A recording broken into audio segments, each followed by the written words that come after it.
Assalamualaikum warahmatullahi wabarakatuh. Selamat pagi mahasiswaku semester 4. Pada semester ini saya Insan Mahmud, SCFSI, dosen prodi ilmu politik, mendapatkan tugas untuk mengampu manajemen mata kuliah manajemen tata kelola desa. Untuk pertemuan kali ini saya akan menjelaskan dulu tentang rencana pembelajaran semester.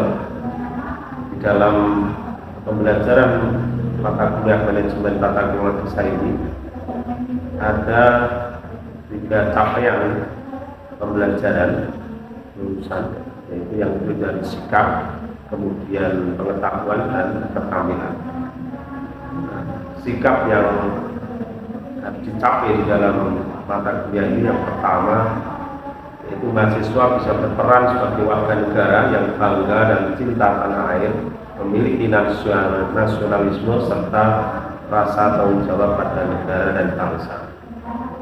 Sikap yang kedua, menghargai keanekaragaman budaya, pandangan agama dan kepercayaan serta pendapat atau temuan orisinil orang lain. Sikap yang ketiga, bekerjasama dan memiliki kepekaan sosial serta kepedulian terhadap masyarakat dan lingkungan. Sikap yang keempat, taat hukum dan disiplin dalam kehidupan bermasyarakat dan bernegara. Adapun pengetahuan yang harus dicapai yaitu yang pertama, menguasai konsep dasar dan teori politik, negara, demokrasi, dan lembaga pemerintahan. Pengetahuan yang kedua yaitu menguasai konsep keuangan dan anggaran dalam proses politik lokal dan daerah.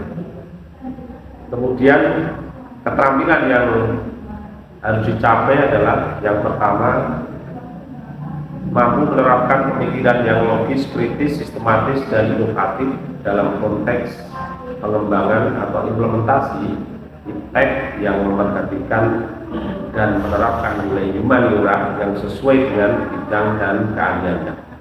Keterampilan yang kedua, mampu mengkaji implikasi pengembangan atau implementasi ilmu pengetahuan dan teknologi yang memperhatikan dan menerapkan nilai humaniora sesuai dengan keahliannya berdasarkan kaidah, tata cara, dan etika ilmiah dalam rangka menghasilkan solusi, gagasan, desain, atau kritik. Keterampilan yang ketiga yaitu mampu melakukan pemetaan masalah dan potensi masyarakat, kemudian menyusun perencanaan program berbasis kebutuhan atau kepentingan masyarakat. Keterampilan yang keempat yaitu mampu menuangkan ide atau gagasan bagi pengembangan penyelenggaraan pemerintah di berbagai media yang relevan. Adapun di dalam mata kuliah manajemen tata kelola desa ini, capaian pembelajaran mata kuliah yang harus dicapai yang pertama adalah mahasiswa mampu memahami konsep dan teori politik dan pemerintahan desa secara utuh. Yang kedua, mahasiswa mampu memahami proses dinamika politik dan aktor-aktor politik yang ada di desa.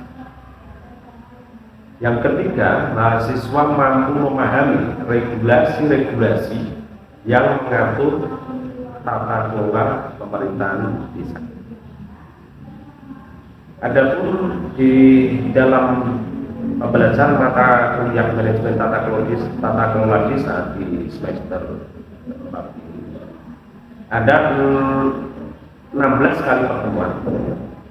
Nah, di pertemuan yang pertama nanti kita akan membicarakan tentang bagaimana desa itu sebagai sumber kemajuan Indonesia. Kemudian di pertemuan kedua maksud saya yaitu membahas tentang desa dalam perspektif undang-undang desa. Kemudian di pertemuan ketiga kita akan membahas tentang konsep rekognisi dan subsidiaritas. Dan di pertemuan yang keempat nanti akan membicarakan tentang konsep pembangunan dan kebudayaan masyarakat desa. Di pertemuan kelima itu membicarakan tentang konsep tata kelola desa. Pertemuan keenam tentang mekanisme perencanaan desa. Pertemuan ketujuh itu memahami RPJM desa. Kemudian ke-8 itu memahami RKP desa. Kemudian pertemuan ke-9 itu memahami APB desa. Kemudian pertemuan ke-10 itu tentang inklusi sosial dalam pengelolaan pemerintahan desa. Dan pertemuan ke-11 itu adalah akuntabilitas sosial dalam pengelolaan pemerintahan desa. Pertemuan ke-12 itu pengelolaan keuangan desa. Kemudian di pertemuan ke-13 dan ke-14 nanti akan kita lakukan FGD, yaitu diskusi berkelompok dengan tema-tema yang sesuai dengan isu-isu aktual di desa yang nanti akan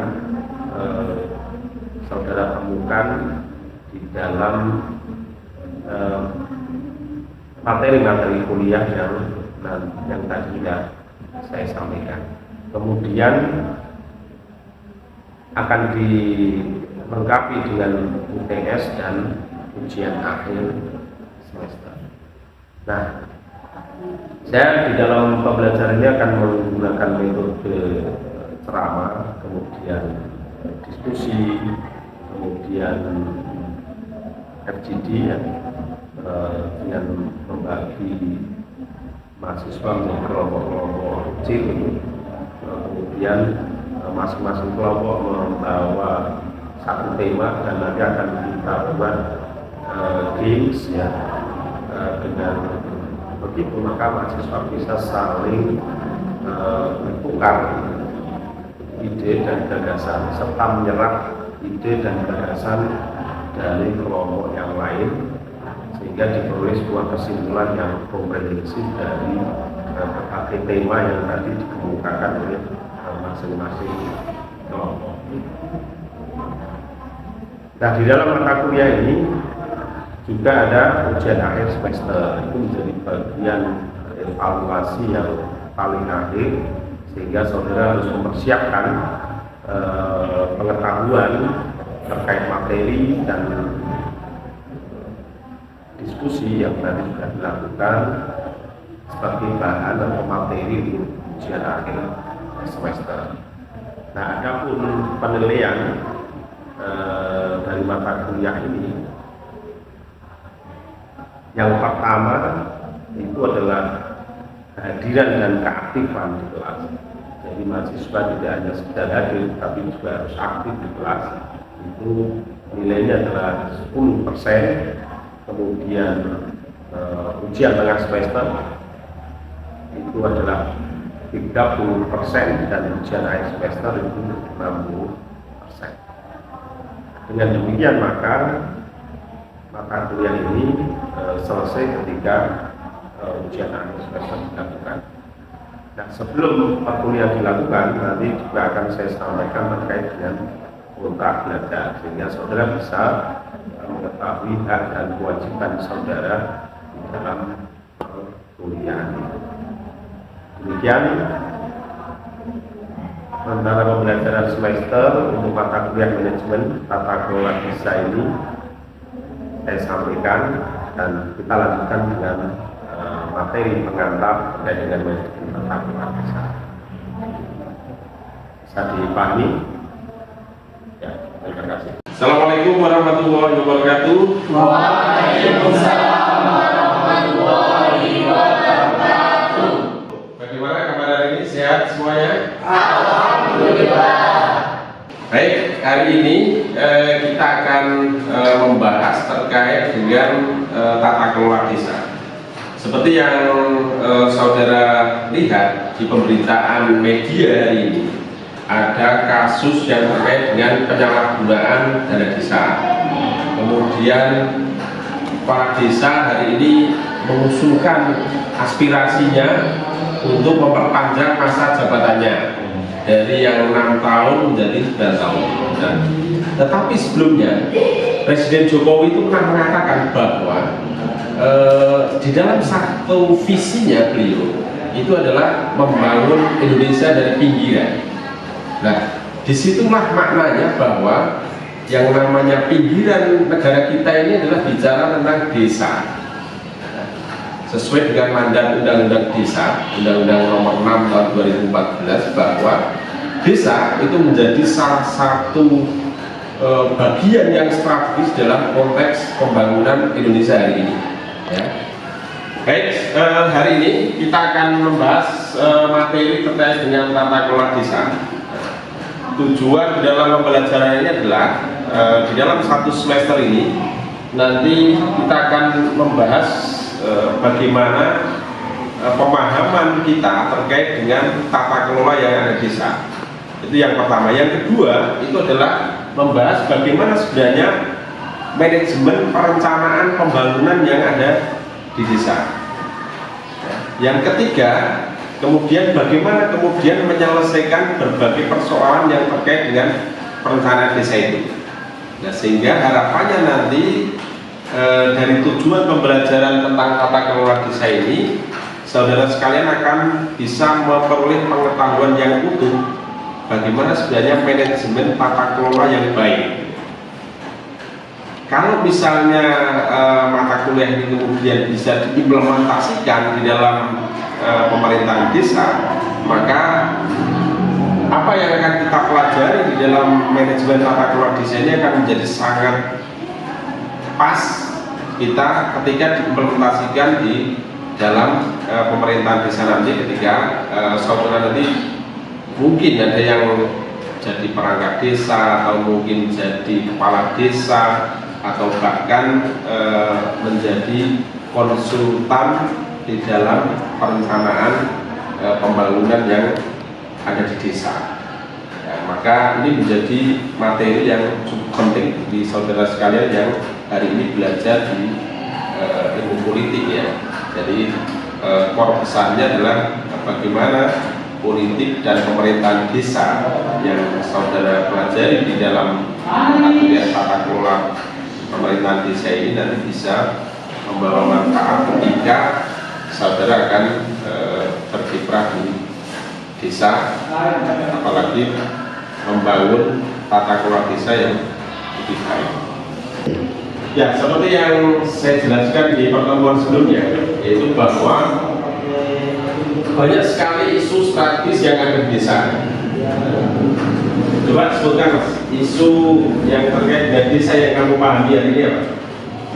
Desa sebagai kesatuan masyarakat umum, itu yang saya sebutkan seperti musdes, komdes, dan masyarakat yang lain. Ada lagi Mas, apa yang kamu temukan masalah yang ada di desa hari ini apa? Kalau di desa itu ya jalannya itu yang belum bisa diperbaiki, itu karena dana desanya belum turun atau karena apa, belum tahu masalahnya. Ada lagi? Ya mungkin kalau di desa saya sendiri seperti kurang transparansinya pengelolaan dana desa itu sendiri. Oke, berarti tadi sudah ada permasalahan yang disampaikan ya, mulai dari pengelolaan dana desanya, infrastruktur desa yang jelek, kemudian penyimpangan dana desa yang mungkin dilakukan oleh oknum yang besar. Nah, kalau kita perhatikan sebenarnya bagaimana sih sebenarnya isu terkait dengan tata kelola desa ini, bagaimana agar desa tadi tidak terjebak di dalam masalah-masalah desa tadi. Kita saksikan di dalam bagian ini ya, kita harus pahami bahwa di dalam pemerintahan desa tadi sudah disebutkan oleh Mas Rifki, yaitu desa itu adalah sebagai kesatuan masyarakat hukum. Jadi desa sebagai sebuah kesatuan masyarakat hukum, di dalamnya itu harus ada yang namanya tata kelola. Bagaimana kemudian tata kelola di desa itu dilakukan? Yang pertama itu ada unsur yang namanya musyawarah desa.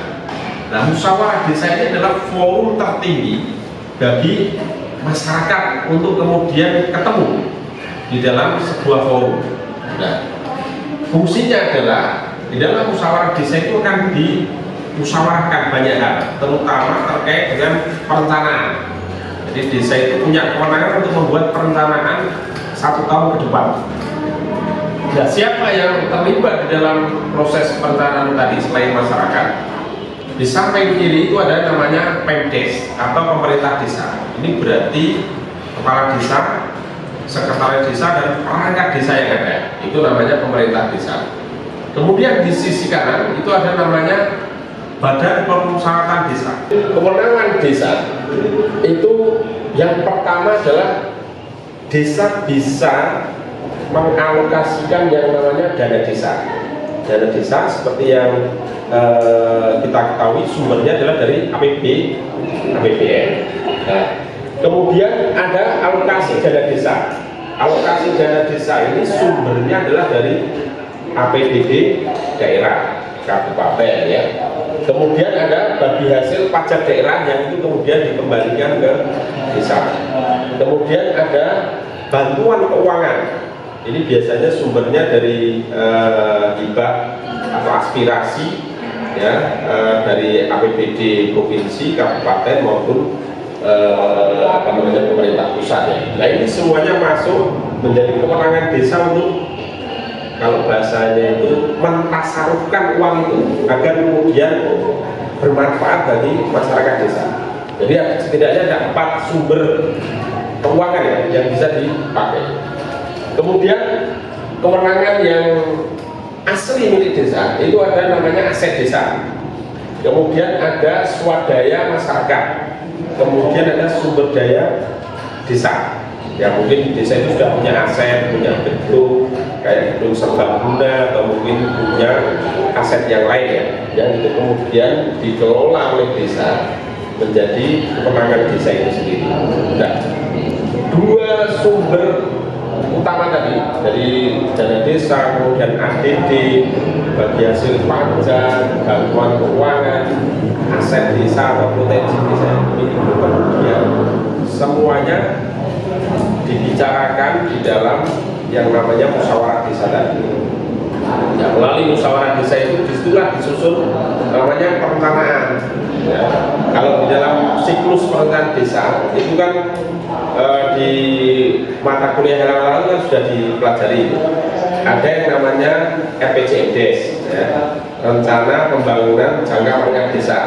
Itu dibuat oleh kepala desa maksimal 3 bulan ketika dia terpilih, dia harus menyusun namanya RPJMDes. RPJMDes itu menjadi guidance-nya pemerintah desa selama 6 tahun kepala desa itu menjabat. Nah, dari RPJMDes itu maka di dalam perencanaan desa tahunannya itu dibuat yang namanya RKPDes, rencana kegiatan prioritas desa. Tadi sudah saya sampaikan kewenangan desa ya, yang sumber keuangan desa itu kan ada 4. Apa saja? Yang pertama, Dana desa. 2, Alokasi dana desa. 3, Bagi hasil pajak daerah. 4. Bantuan keuangan. Oke, Mas siapa namanya? Mas Latif. Dana desa itu kan digunakan oleh desa untuk membiayai semua kegiatan yang ada di desa. Tetapi kan ternyata banyak juga desa yang kemudian salah mengimplementasikan anggaran yang sudah ada di desa tadi. Sehingga banyak desa, kepala desa yang tiba-tiba terjerat kasus korupsi bagaimana. Menurut saudara bagaimana agar kemudian proses penyimpangan dana desa itu tidak terjadi lagi di desa dengan tata kelola desa yang berbeda? Kalau menurut saya mungkin dari segi pengawasan lebih diperketat, sehingga untuk dari kepala desa ataupun pengelolaan dari dana desa sendiri itu lebih dimaksimalkan di kegiatan untuk pembangunan desa tersebut. Mungkin seperti contoh ketika kita membangun jalan, jalan yang sudah dibangun itu ada yang membuat titik yang sama lagi untuk memanipulasi di dalam proposal tersebut, sehingga di dalam proposal tersebut terjadi 2 titik sekaligus, padahal sebenarnya 1 titik sebenarnya. Nah, itu mungkin lebih diawasi lagi oleh pemerintah setempat sehingga tidak terjadi hal tersebut. Oke, kalau Mbak ya apa namanya proses pengawasan desa itu jadi maksimal. Kira-kira kalau misalnya jenengan menjadi anggota BPD, ya tugasnya kan mengawasi apa yang akan dilakukan agar kepala desa itu siapa yang dibuat itu sesuai dengan yang dilakukan, jangan kemudian menyimpang dari apa ya. Mungkin menurut saya dengan melakukan survei sesuai proposal yang diajukan, tempatnya di mana, adanya seperti apa, dan kebutuhan apa yang diperlukan, sehingga uangnya juga bisa diperkirakan seberapa. Jadi tidak ada korupsi yang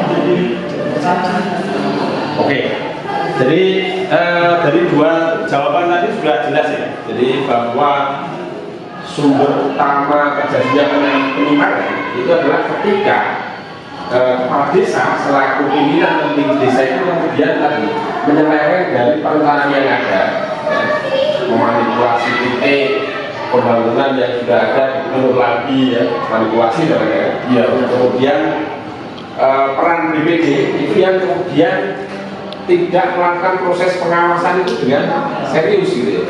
Jadi ada mekanisme kontrolnya, ada pengawasannya, ada nanti proses evaluasinya yang dilakukan oleh BPD dan juga melalui forum musyawarah desa tadi.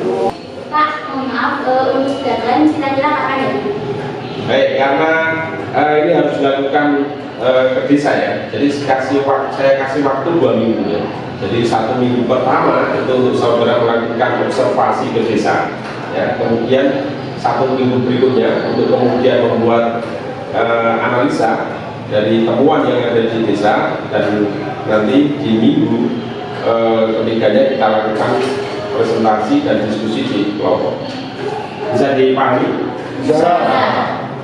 Ya, kalau begitu mungkin kuliah saya akhiri sampai di sini, dan sampai ketemu lagi di pertemuan berikutnya.